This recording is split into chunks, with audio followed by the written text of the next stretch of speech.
The world from time to time delivers some extraordinary people. Mother Teresa of Calcutta is one such a person.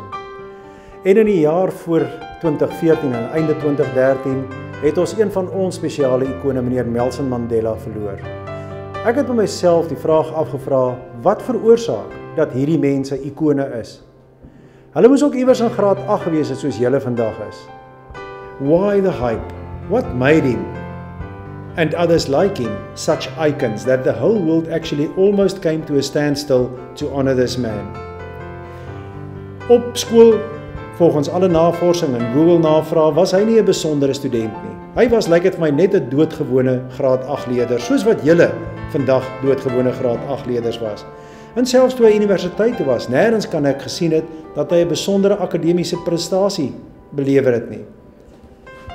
Maar wat hom onderskei het van ander mense is sekerlik sy vergewingsgesindheid, dat hy bereid was om te staan vir dit waarin hy geglo het, sy onselfsugtigheid, sy wysheid en sy bereidheid om nie populêr te wees nie, om, soos die slim mense sê, populisme af te sweer in belang van sy beginsels.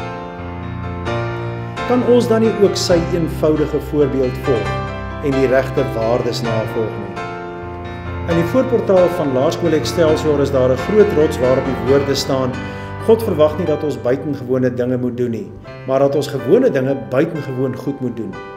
Gewone goed, soos huiswerk, betroubaarheid, respek, beginselvasheid.